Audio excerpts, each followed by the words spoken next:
할렐루야! 오늘 또 따뜻한 주의 음성이 나와 여러분 모두에게 충만하시기를 예수 이름으로 축복합니다. 오늘 마지막 추수 제목입니다.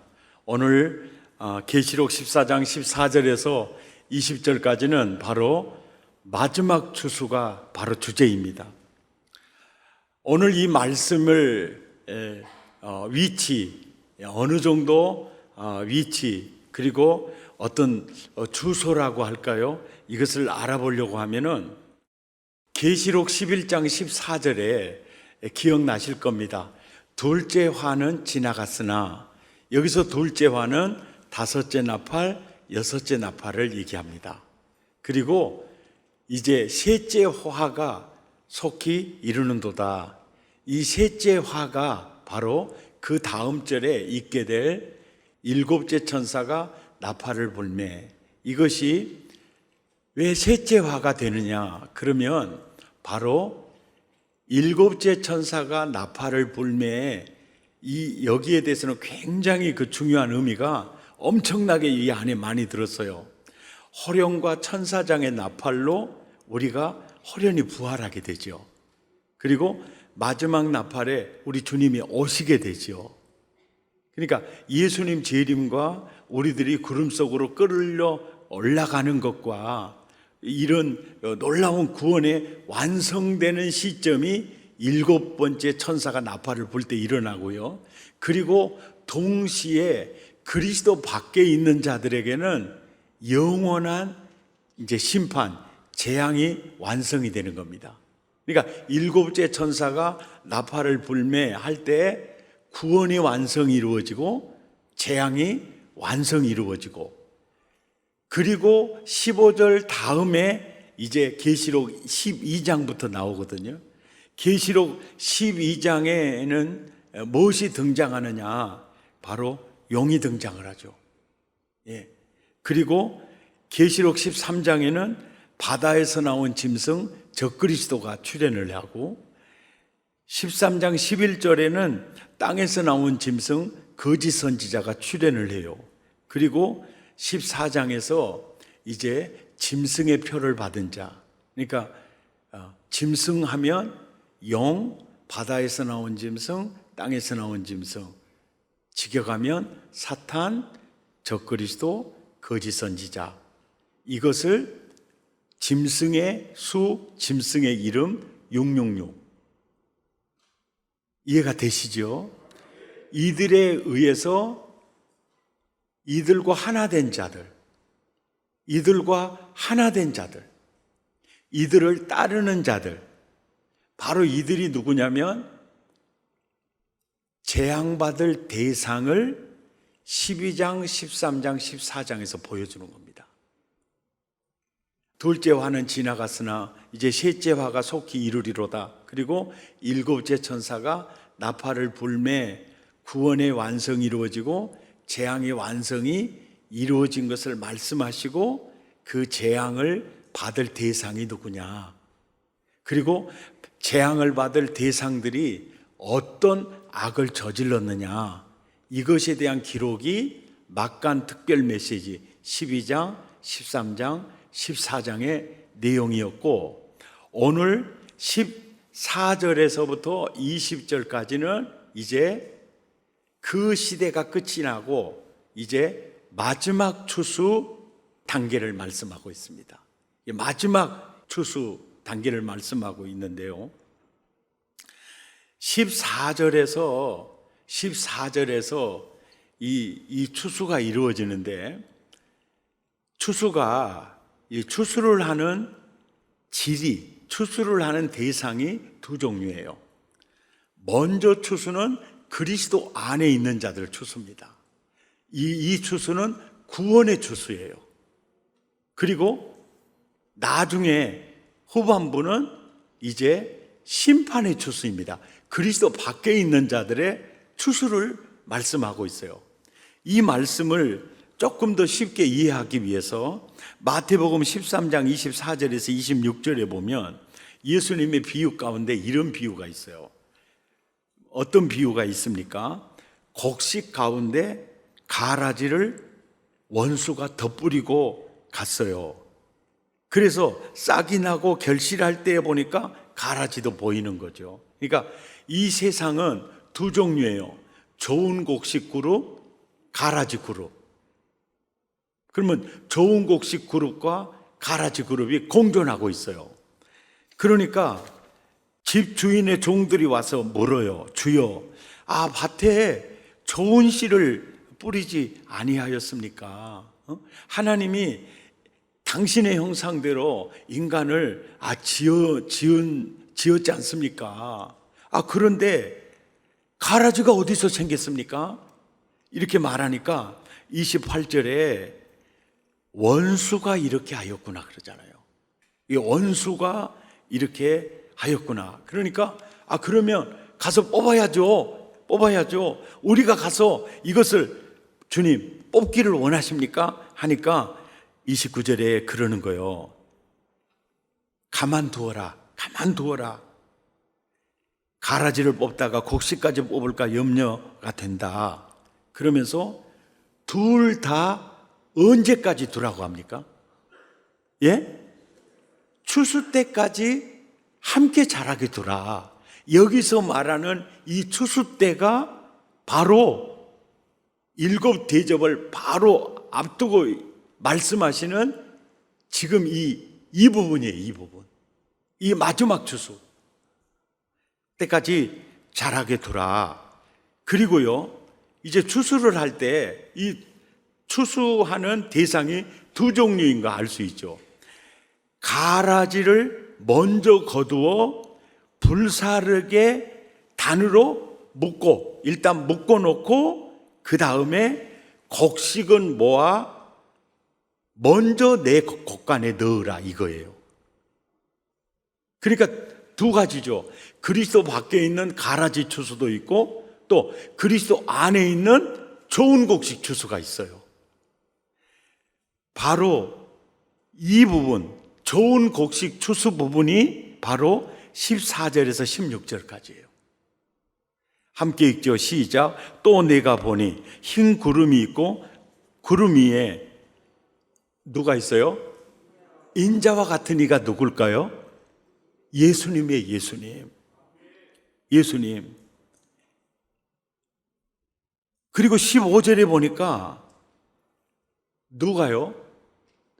다른 천사가 성전으로부터 나와서 구름 위에 앉은 이를 향하여 큰 음성으로 외쳐 이르되 당신의 낯을 휘둘러 거두소서.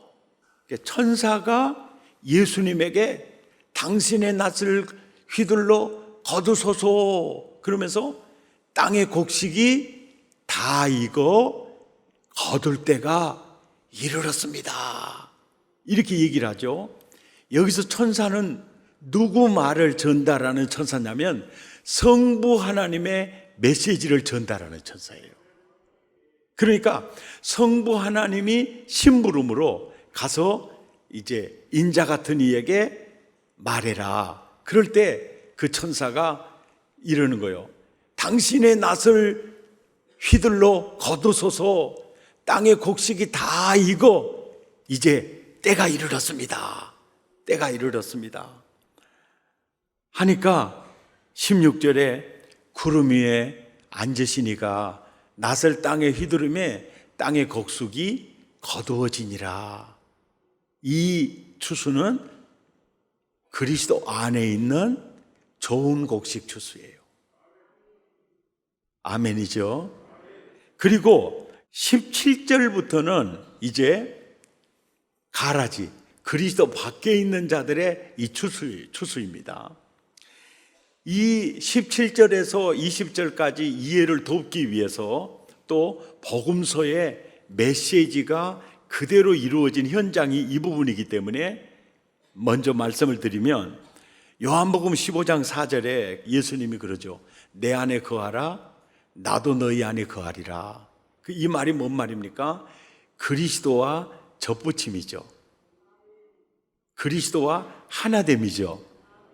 성경은 이것을 믿음이라고 그럽니다. 내 안에 거하라 나도 너희 안에 거하리라.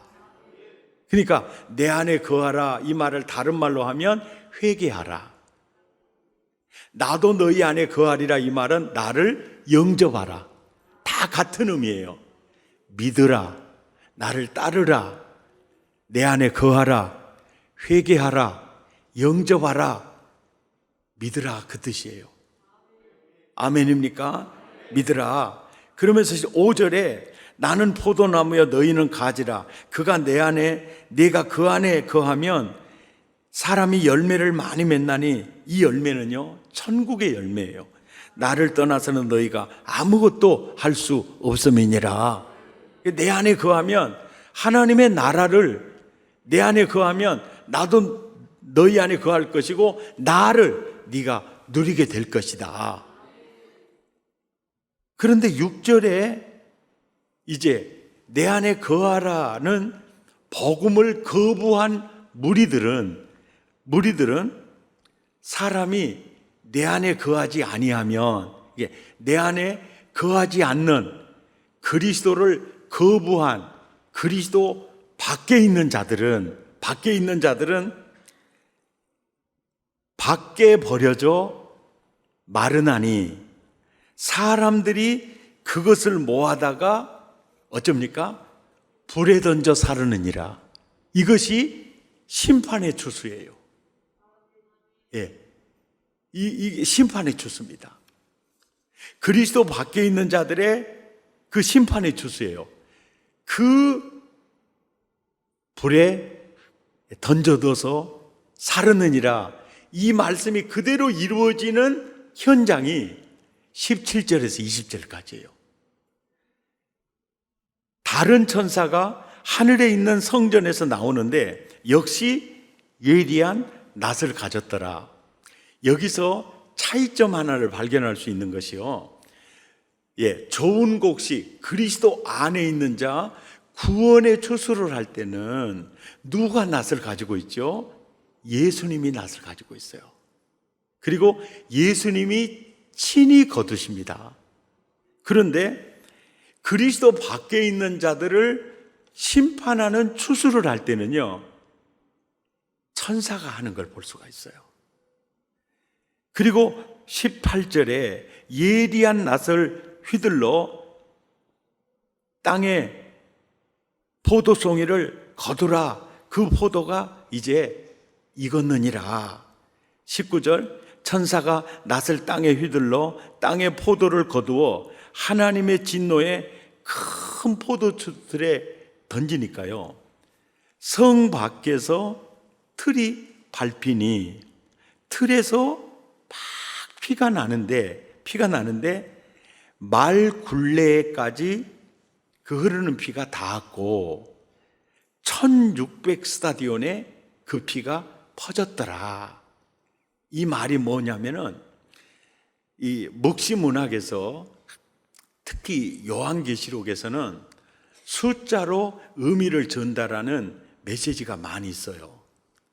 14만 4천은 구약교회 12지파, 신약교회 12사도 곱하면 144잖아요. 거기에다가 셀 수 없는 물이다. 그래서 천을 곱해서 14만 4천. 그러니까 14만 4천 하면 그리스도 안에 있는 총수, 바로 완성된 성전. 이해가 되시죠? 그게 이제 14만 4천의 의미이고요. 여기 1600 스타디움이라는 말은 어떻게 1600이 나오냐면요, 동, 서, 남, 북, 사방, 이게 사예요.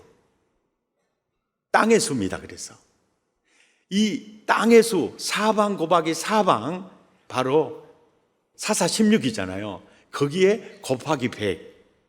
그러니까 온 세상에 덮었다 그 뜻입니다. 그 진노의 포도주 잔을 받은 사람이 상상할 수 없이 많다는 거예요. 그리고 포도 틀에다가 이게 으깨 가지고 막 그 피가 막 흐르는 그 장면을 보면서 심판이 때가 오면 얼마나 비참한가. 그 부분을 이 묵시문학을 통해서 잊혀지지 않도록 이 환상을 보여서 이 표현을 쓰고 있는 것입니다. 이 심판 추수에 대해서 요엘서가 또 이렇게 예언한 적이 있어요. 너희는 낫을 쓰라 곡식이 익었도다 와서 밟을지어다. 포도주 틀이 가득히 차고 포도주 덕이 넘치니 그들의 악이 큼이니라. 그러니까 이 초대교회 성도들은 이 글을 읽으면 이거 심판 추수구나, 그걸 금방 이해할 수 있었죠. 자, 오늘 이 말씀을 들으면서요, 모든 인류는요 지금 어디를 향해서 한 걸음 한 걸음 한 걸음 걸어가고 있습니까? 마지막 추수를 향해서 가고 있어요. 마지막 추수를 향해서 지금 시계의 초침 소리는 바로 마지막 추수를 향해 가는 소리입니다. 그런데도 많은 현대인들은 하나님이 어디가 있느냐고 큰 소리칩니다. 지옥이 어디가 있냐고, 죽으면 끝이다고 큰 소리칩니다. 천국이 어디가 있냐고 큰 소리칩니다. 그런데 그들이 그렇게 말해도 그들의 생각과 말과는 아무 상관이 없습니다. 마지막 추수가 한 걸음 한 걸음씩 가까이 오고 있는 것입니다.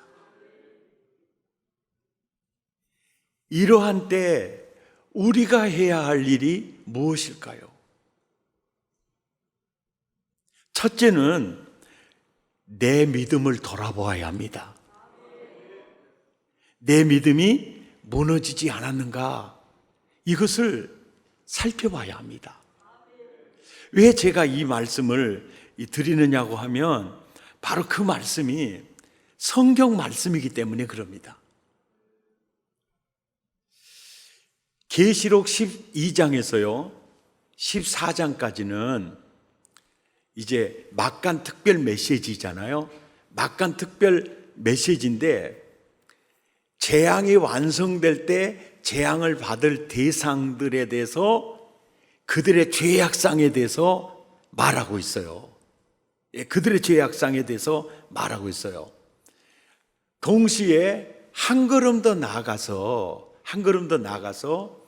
구약교회 시대부터 시작해서 신약교회 시대부터 신약교회에 거쳐서 그 다음에 마지막 추수까지를 다루고 있어요. 그러니까 12장에서 14장까지는 구약과 신약을, 교회 시대까지를 전체를 말하고 있어요.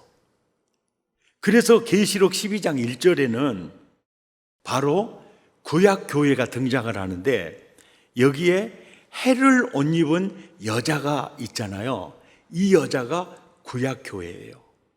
이 구약교회의 사명이 뭐냐면 여인의 후손을 출산하는 겁니다.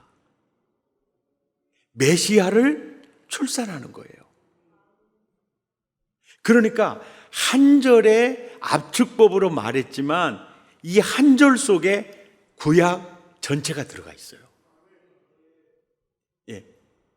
해를 옷 입은 여자 발 아래는 달이 있고요, 그리고 머리에는 12별의 관을 쓰고 있어요. 바로 그렇게 교회가 하나님의 특별한 은혜를 입고 있다는 거예요. 하나님의 특별한 계획을 가지고 이 해를 옷 입은 여자가 있어요. 이 여자가 2절에 아이를 뱄다, 이게 창세기 3장 15절에 약속한 여인의 후손이 메시아를 잉태하고 있는 거예요. 그러니까 구약교회는 메시아를 잉태하고 있는 교회입니다. 여인의 후손을 모셔드리기 위해서 구약교회가 존재하는 거예요. 근데 그 여자가 아이를 베어 해산하게 되면 아파서 예를 쓰며 부르짖더라. 그러는데 3절 4절에 보니까 좀 뒷부분을 보세요. 해산하려는 여자 앞에서 누가, 전반부에 보면 큰 붉은 용이요, 해산만 하면 그 아이를 삼키고자 했어요. 누구를 통해서 그러냐면은 헤롯 왕을 통해서요.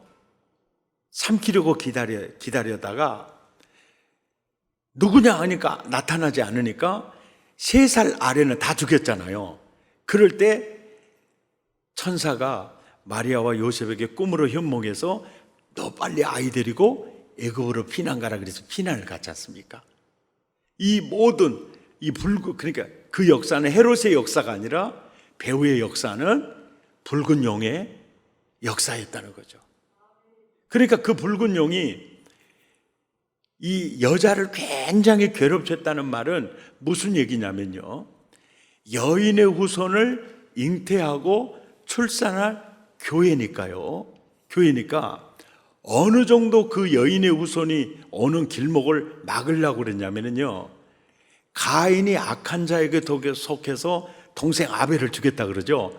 아벨을 죽인 이유가 뭐냐면 여인의 후손이 오는 메시아의 오는 길을 차단하기 위해서요.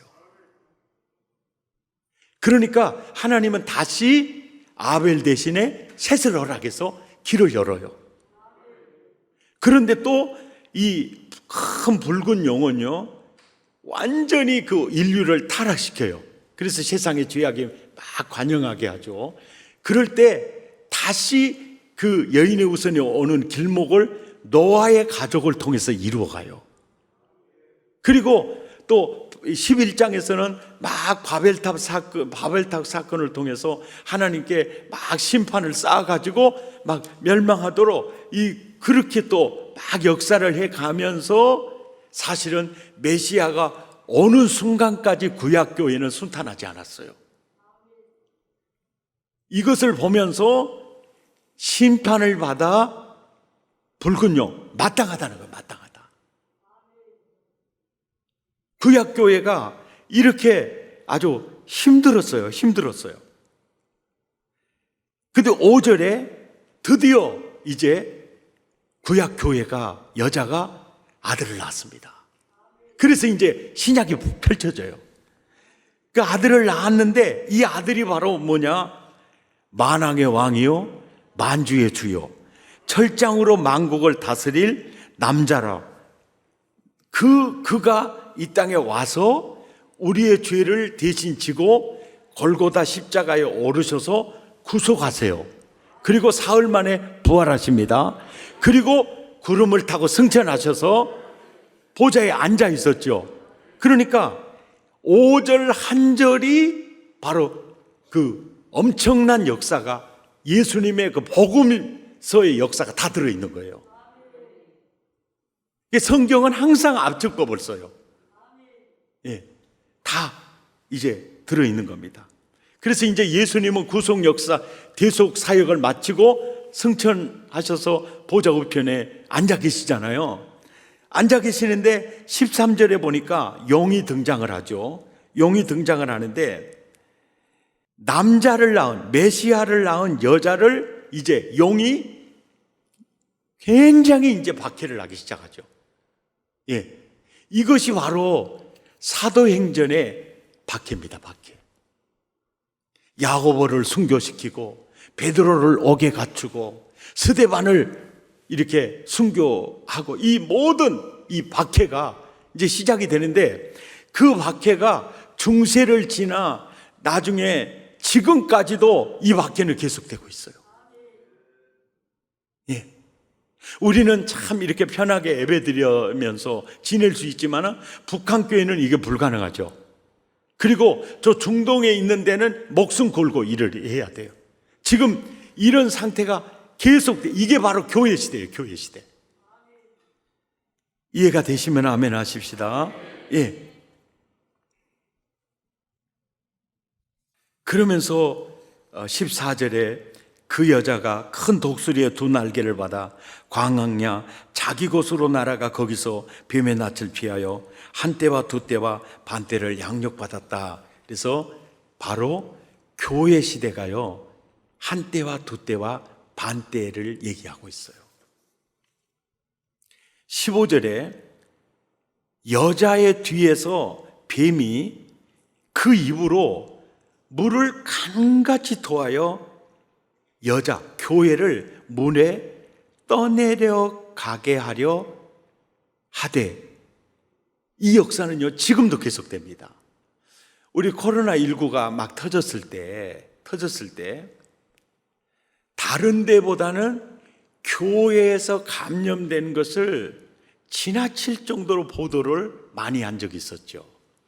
그리고 음식도 먹지 마라 그랬는데 음식 먹고, 그리고 소금물 먹으면 코로나 안 걸려, 그 얘기 들어본 적 있죠. 그래가지고 세상 사람들로 하여금 아이고 교회가 왜 저래? 교회가 어제 왜 저래? 아우 진짜 이상해. 그래가지고 한국 교회예요, 코로나19 때문에 가장 데미지를 많이 입은 공동체가 교회예요. 그리고 그 데미지 이 자료를 제공했던 데는 전부 이단들입니다. 그냥 물론 그 중에 이단 아닌 데도 있어요. 그러나 이초석 계열, 신천지, 주로 정상적인 그 기성 교회들은요 방역 지침을 굉장히 잘 준수했어요. 준수했습니다. 여러분 알아봐도 돼요. 예배드리다가 감염된 경우는요 한 사람이 없어요. 예배드리고 밥 먹을 때 감염이 되는 거예요. 감염. 그냥 마스크 쓰고 방역수칙 지키면서 예배드릴 때는 거의 감염되는 일이 없어요. 그리고 사실은 교회에서 감염되는 것은 아주 적은데도 지금 대한민국 사람들은요 교회 하면 코로나 감염시키는 곳으로 그렇게 이미지가 메이킹이 돼 있어요. 이게 뭐냐? 바로 666이 교회를 침몰시켜 버리려고 하는 거예요. 이 작업이에요. 지금도 이렇게 역사하고 있어요. 코로나19 때문에 연약한 믿음을 가진 자들이요, 믿음에서 떠난 이들이요, 얼마나 될 것 같아요. 이것이 다 물로 이렇게 떠내려 가게 하려는 666의 역사들이에요. 지난주에 전주에 집회를 하는데 강주에 큰 교회 목사님이 친구 담임 목사님이라서 이제 방문을 했어요. 식사를 하면서 우리 교회 건축할 때 자꾸 서로 이렇게 교류했던 분이고 상당히 배울 점이 많은 분이에요. 이 식사하면서 이런 얘기를 하더라고요. 목사님, 지금 유치원 해요? 아니요, 우리 유치원 안 하고 어린이집 해요. 우리는요 어린이집도 하고요 유치원도 인수받아가지고 했어요. 그런데요 성교원으로 바꿨어요. 우리는 정부 보조 안 받고요, 우리는 성교원으로 바꿨어요. 왜요? 그랬더니 그래요. 교육청에서 이렇게 교과 지도를 하는데 성교육을 한대요. 젠더 교육을 한대요. 그러면서 남성과 여성만 있는 게 아니야, 이렇게 안 하면 강사를 보내서 한대요. 그거 보세요. 남자가 부모를 떠나 그 여자와 합하여 한 몸을 이룰지로다. 이게 창조자의 순리거든요. 그런데 이것을 아니야, 꼭 남자가 꼭 여자하고만 결혼한다는 법이 없어. 여자가 너무 좋아. 그러니까 나는 성적으로 여성이지만 나는 또 여성을 이렇게 신랑으로 모실 그런 성을 가지고 있어. 이걸 교육을 한다는 거죠. 이게 뭡니까? 동성애, 동성혼도 아무렇지도 않은 거야. 이게 뭐요? 순리를 영리로 바꾸는 이 작업을 아주 조그만 어린 아이들부터 이렇게 시작을 하는 게 이게 바로 뭡니까? 666의 활동이에요. 예. 지금 이 성경이 말하고 있는 이 내용은 구름에 떠 있는 얘기를 하는 게 아닙니다. 예. 지금도 사탄이 하는 일은 물을 강같이 토하여 교회를 물에 아주 떠내려가게 하는 거예요. 그러면서 이제 성교원에서 이제 졸업을 하면 이제 초등학교를 보내야 되는데 그 아이들을 이렇게 초등학교를 보내려고 하니까 너무 불안하더라는 거예요. 그래서 또 그들의 그 학부모들의 건의도 있고 그래서 목사님, 우리 대안학교 시작했어요. 우리 대안학교 시작했어요. 그래서 이제 해요. 아, 그러세요? 그러면서 나한테 그래요. 공교육이요, 다 무너졌어요.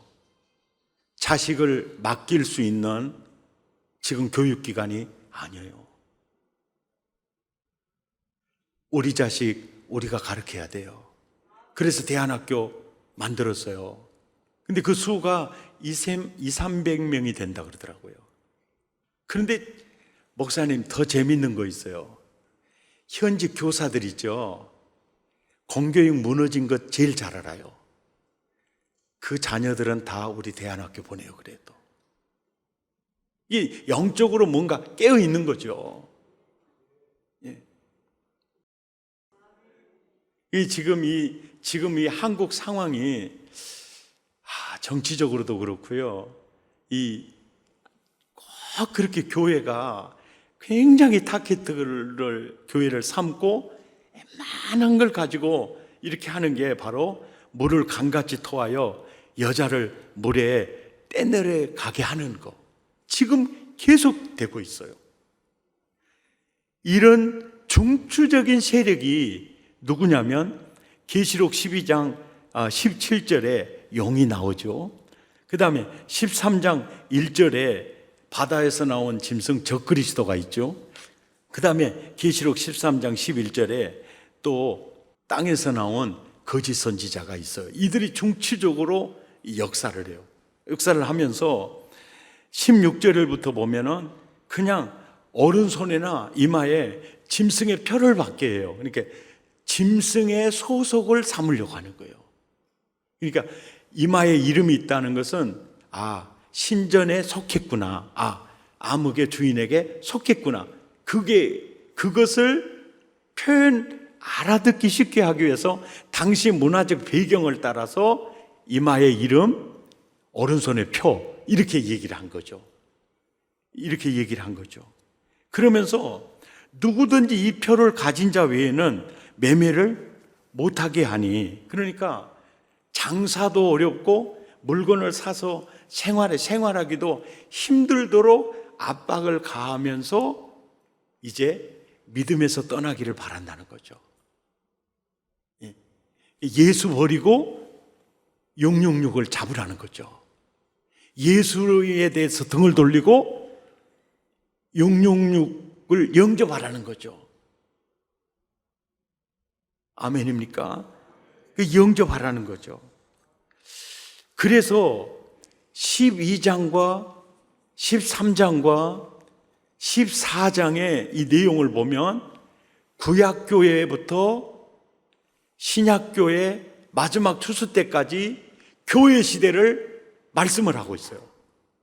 그리고 이때 사탄의 삼도 체제에 의해서 교회를 막 침몰시키려고 하는 이 속에, 그리고 자꾸 유혹하기 위해서 이렇게 매매도 못하게 하고 여러 가지 이렇게 힘드는 상황을 만들어서 할 지금 이 상황에 주님이 나에게 보낸 편지가 계시록인데 2장과 3장에는 소아시아에 보내는 7교회에게 보낸 편지가 있었죠. 그 편지는 12장, 13장, 14장을 이 말씀이구나 이해를 하고 그 7교회에 보낸 편지를 보면요, 훨씬 이해가 잘 되게 돼 있어요. 굉장히 깊은 관계가 있어요.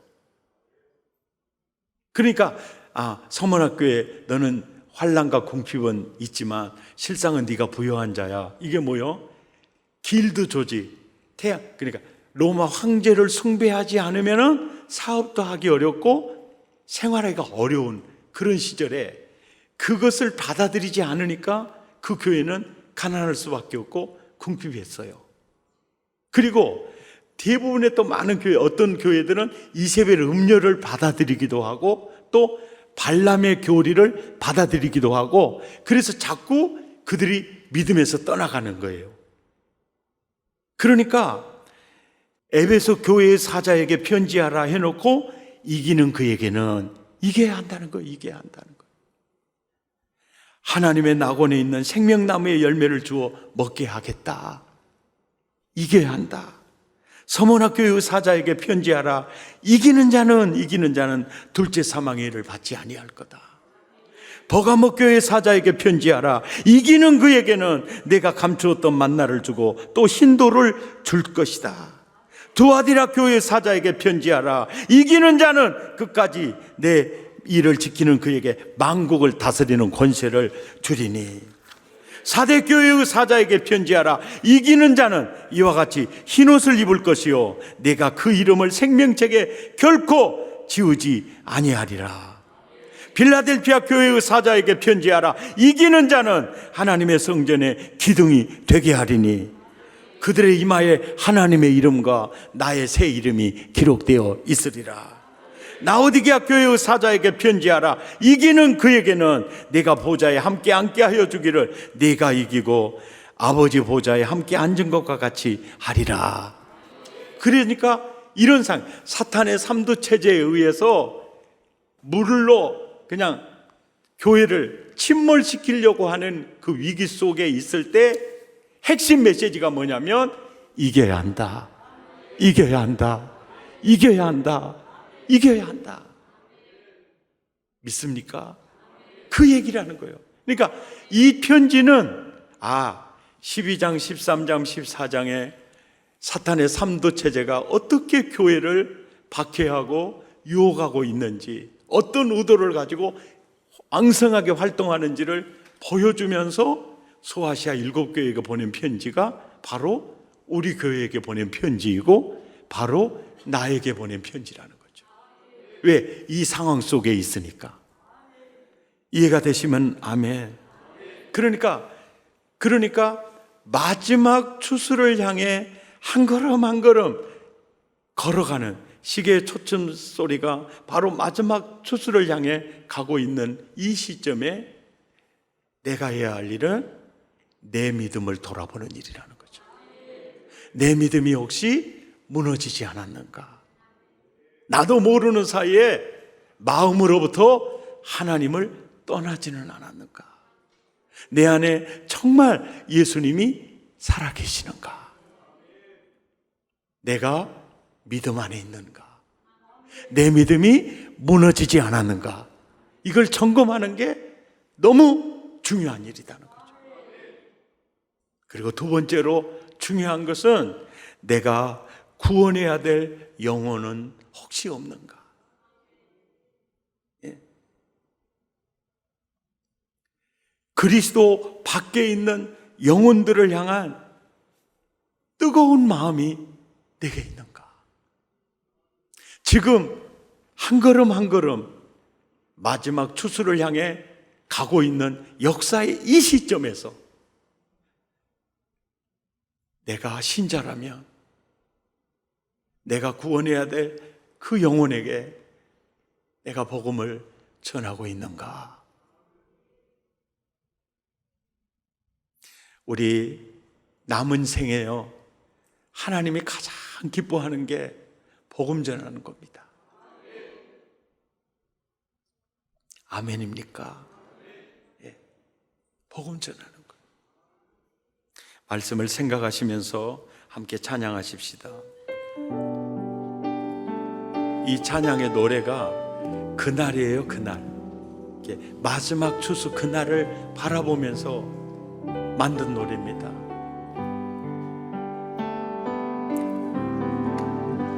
사망의 그늘에 앉아 죽어가는 나의 백성들,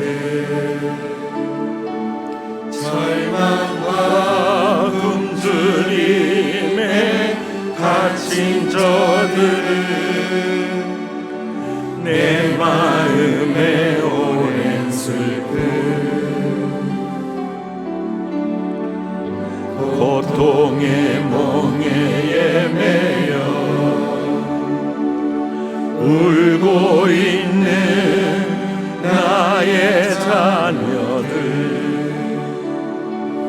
나는 이제 일어나 저들의 멍에를 꺾고 눈물 씻기기 원하는데, 누가 내게 부르짖어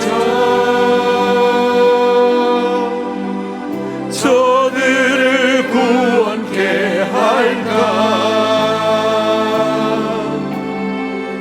누가 나를 위해 가서 나의 사랑을 전할까?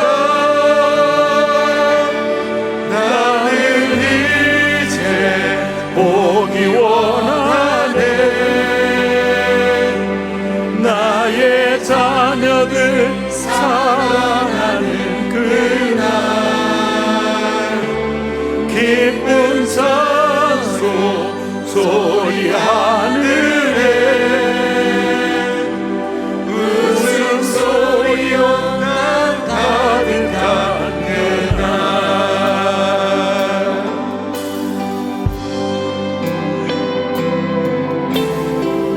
사망의 그늘에 앉아 죽어가는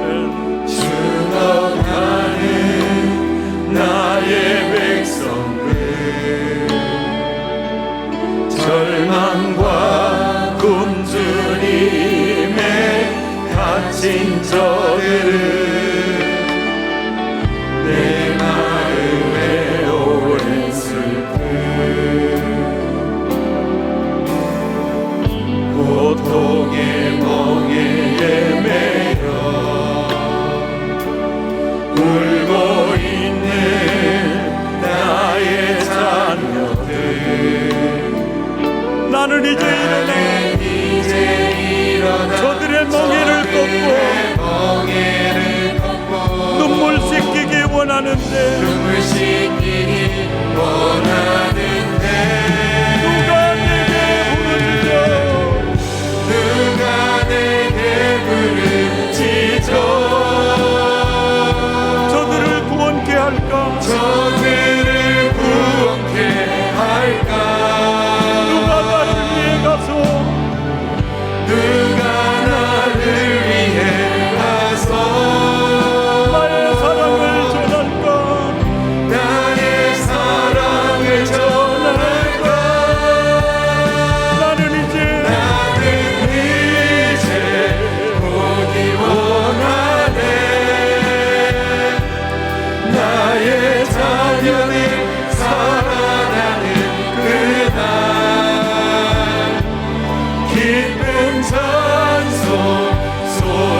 함께 기도하겠습니다.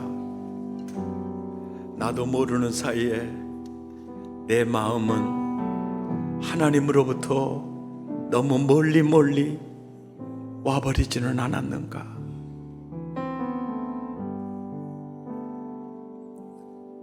내가 믿음 안에 있는가?